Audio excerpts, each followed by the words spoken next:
আসসালামু আলাইকুম। শুভ সকাল বন্ধুরা। গৃহস্থালী আবর্জনা এবং ছাদ বাগানের আবর্জনা পচা, গাছপালা পাতা পচা, জৈব সার, গৃহস্থালী বিভিন্ন উপাদান, ডিমের খোসা ইত্যাদি দিয়ে এবং ছাই মিশিয়ে কীভাবে টব রেডি করা হয় সেটা আমি দেখাচ্ছি। বহু আগে আমার একটা ভিডিও ছিল টব রেডি করা, বাড়ি পটিং করার উপরে। অনেক দিন পর আমি আবার এলাম গৃহস্থালী আবর্জনা ব্যবহারের বিষয়টা নিয়ে।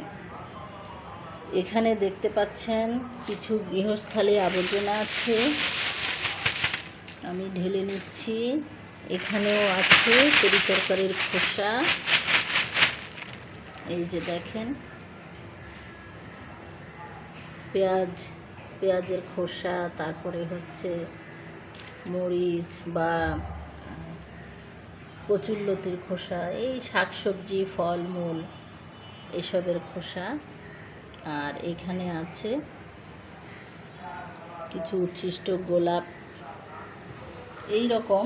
আর এই যে এইখানে দেখতে পাচ্ছেন এটা হচ্ছে এই জিনিসটা হচ্ছে আমার ছাদে বিভিন্ন যে লতা হয়, ফুলের লতা বা পাতাবাহারের লতা, ইঞ্চি প্লান্ট, জেব্রিনা প্লান্ট, সিঙ্গাপুরি ডেইজি এবং রুয়েলিয়া, বিভিন্ন ধরনের গাছ, অতিরিক্ত গাছ পাতা, এইগুলোকে জমিয়ে রেখেছিলাম। এখন কি সুন্দর একটা ডাস্টের মতো পরিণত হয়েছে। আমি ছাদে রেখে দিয়েছিলাম, সেগুলো সংগ্রহ করলাম। এখানেও আছে ছাদ বাগানের জৈব আবর্জনা। এই যে এটা হচ্ছে শ্যাওলা শুকনা। যেহেতু এখন ড্রাই সিজন, মার্চের আজকে 7 তারিখ, মার্চ মাসের 2025 সাল, তো এইগুলো হচ্ছে ছাদ বাগান থেকে এমনি করে সংগ্রহ করে নিয়ে আসি। বালি মিক্সড আছে। আর এগুলা ঘরের ডিমের খোসা হাতে চূর্ণ করে নিয়েছি। আর এগুলো হচ্ছে একেবারেই গুঁড়া, এটা ডাস্ট করে নিয়েছি। আপনারাও ডাস্ট করতে পারেন, কেউ করে ব্লেন্ডারে, এরকম ছোট করার পরে এগুলা ব্লেন্ডারে, আমি আবার পাটায় বেটে নিয়েছি।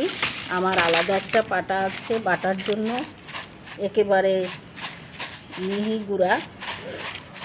আরও যত গুঁড়া করবে তত ভালো এটা। তো বড় যেটা ডাস্ট সেটা দিব টবের মধ্যে মিশিয়ে।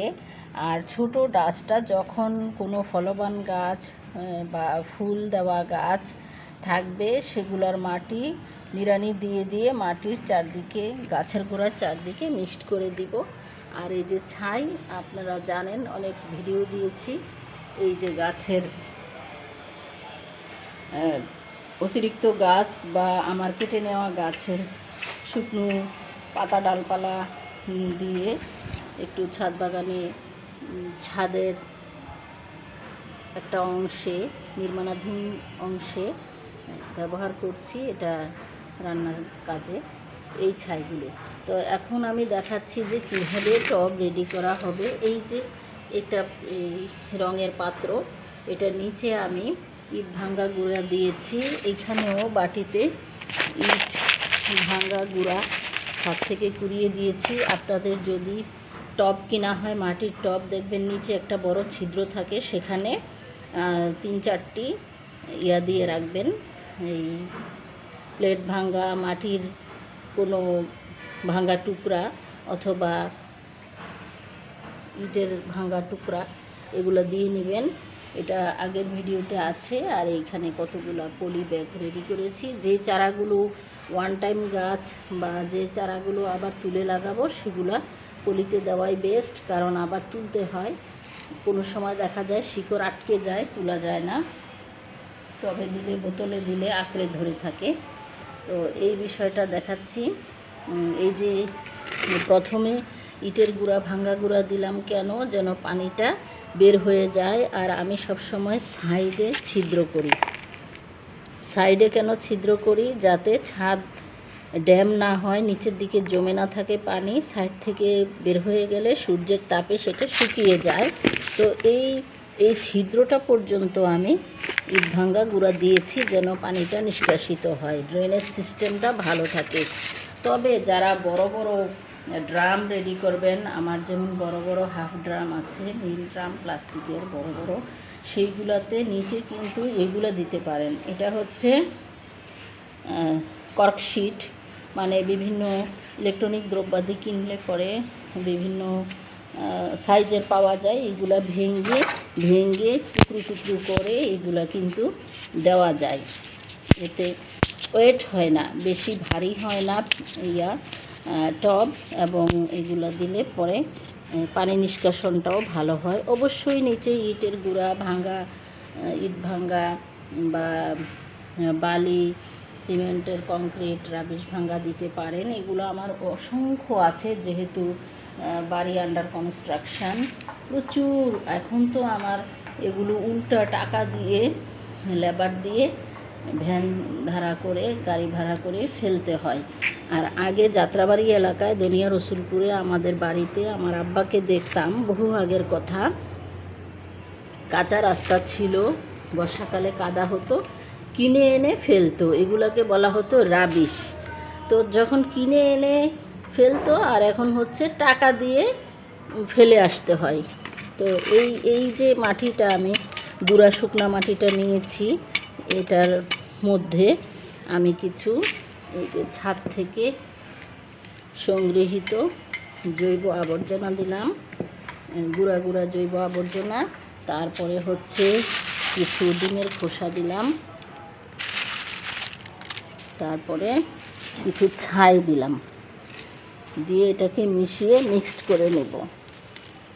ছাইটা হচ্ছে কি, ছাইটা শোধনকারী একটা উপাদান। এটা মাটি শোধন করে, মাটিতে পুষ্টি সরবরাহ করে, উর্বরতা বাড়ায়। আর আরেকটা ভিডিওতে বলেছি, ছোটোকালে আমার আম্মাকে দেখতাম সিম গাছ বা সবজি গাছের, ফুল ফল গাছের পোকা তাড়ানোর জন্য ছাইটা ভোরবেলায় দিতেন, এতে করে পোকা হয় না। এইভাবে যে মিশিয়ে নিলাম, এই মিশানো জিনিসটাকে দিয়ে আমি পাত্র পরিপূর্ণ করব। আর যদি মনে হয় যে পাত্র অনেক বেশি বড়, তখন এইটার মধ্যে জৈব আবর্জনাটাও দিয়ে দেওয়া যায়। এই যে এইখানে দেখেন এক জায়গায় জৈব আবর্জনা আছে, এটা হচ্ছে বড় একটা পলি ব্যাগ। এটার মধ্যে দেখেন মাছের আইস, খেয়াল করলে দেখতে পাবেন মাছের আইস আছে, শুকাই গেছে অবশ্য রোদের তাপে, কয়েকদিন রেখেছিলাম। তো এই মাছের আইস থেকে অনেক ভালো পুষ্টি আসে। মাছের উচ্ছিষ্ট বা সব কিছুরই উচ্ছিষ্ট ছাদের গাছে দিই। এছাড়া আর একটা জিনিস জানবেন যে পিন্টারেস্টে বহু আগে আমি দেখেছিলাম যে চুল দিয়ে দেয়, এটাও নাইট্রোজেনের উৎস। কোনো কিছুই ফেলনা নাই, এটাই হলো আমার বলার মূল উদ্দেশ্য। এগুলোকে ভেঙেও দিয়ে দেওয়া যায়, এগুলো দিয়ে দিব। ফুল আসলে ফুটে মানুষকে আনন্দ দেওয়ার জন্য, কিন্তু ফুল ফুটা যখন আনন্দ দেওয়ার পরে যখন আমরা এটাকে কেটে নিয়ে আসি বা বিভিন্নভাবে এটাকে মানুষের মন ভালো রাখার জন্য দিই, কিন্তু পরে দেখা যায় যে এইগুলা কিন্তু পরবর্তীতে শুকিয়ে যায়, ফুল ফুটে মানুষের জন্য, আপনার জন্য ফুটে না। এটাকেও আমি সার হিসেবে ব্যবহার করে ফেলব, এটাও ভালো একটা জৈব সারে পরিণত হবে। আর এই আবর্জনাটা আমি দিয়ে দিচ্ছি বড় পাত্রটাতে, এটা ধীরে ধীরে পচে মিশে যাবে। আর যদি কাঁচা আবর্জনা হয় সেটাও ডাইরেক্ট এই যে এরকম পলিতে রেখে রেখে রেখে রেখে পরে এর উপরে বিভিন্ন ধরনের উপাদান মিশ্রিত মাটি এইভাবে দিয়ে দেওয়া যায়। এই বড় পলিতে আমি তরকারির গাছ লাগাবো, কারণ মিষ্টি কুমড়া, চাল কুমড়া, পুঁই শাক, লাউ ইত্যাদি লাগালে পরে এটাতে প্রতিনিয়ত যখন চেঞ্জ করা হবে, এইটাতেও আমি সবজি লাগাবো।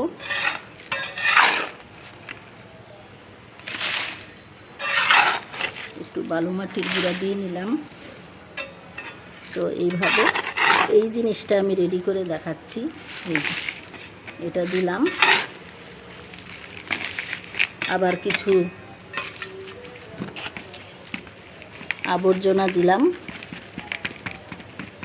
শুকনো আবর্জনা, অনেক সুন্দর শুকিয়ে গিয়েছে। এই inch plant, zebrina plant, coin plant, সিঙ্গাপুরি ডেইজি এত বেশি হয়, আগ্রাসী উদ্ভিদ। তবে কাঁচা ইঞ্চি প্লান্ট রাখবো না। কাঁচা ইঞ্চি প্লান্ট দিলে পরে আমি চেষ্টা করেছি বেছে নিয়ে আসার। কাঁচা ইঞ্চি প্লান্ট দিলে এটা আবার হয়ে যায়, এত বেশি হয় এই গাছটা। এখন ফাইনালি এটার উপরে সেই মাটি দিয়ে দিব, তারপরে এটাতে গাছ লাগাবো।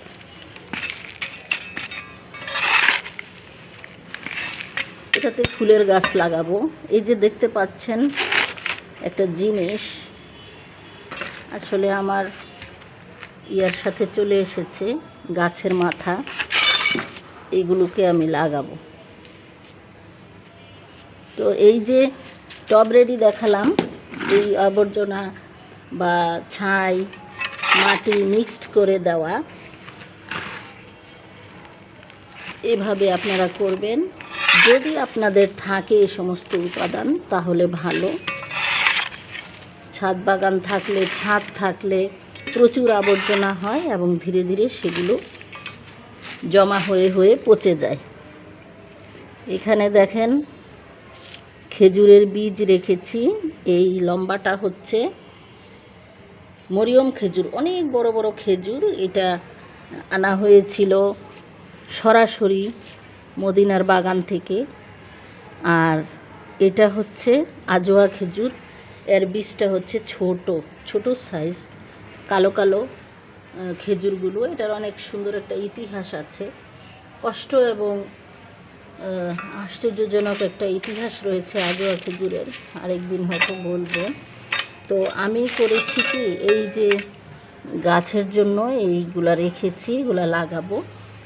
তো এখানে একটা জিনিস টিপস বলে রাখি, গাছের টবের গভীরতা কিন্তু গাছ অনুযায়ী হবে।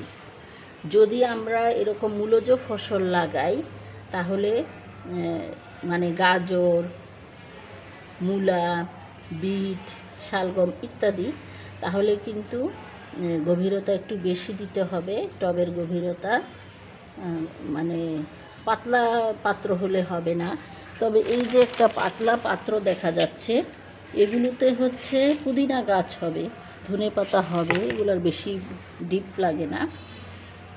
আর আমি এই পলিতে আজোয়া খেজুরের বীজটা দিব, একটা বড় পলিতে, শক্ত পলি, সেটা একটা মানে বিশেষ ধরনের পলি, এরকমের চকচকে মানে অ্যালুমিনিয়াম ফয়েলের মতন পলি, সেটাতে দিয়েছি মরিয়ম খেজুরের বীজ চারা হচ্ছে। আর এটাতে আজোয়ার বীজ আলাদা দিব যেন চিনতে পারা যায়। এরকম প্রচুর খেজুর, সৌদি খেজুরের চারা আমার আছে। তো এমনি লাগিয়ে দিলেই হয়ে যায়, আলাদা কোনো প্রসেস লাগে না। আর এইখানে টব রেডিটা যেহেতু দেখালাম, আপনারা এই প্রসেসে টব রেডি করতে পারেন। তো সবাই ভালো থাকুন, আল্লাহ হাফেজ।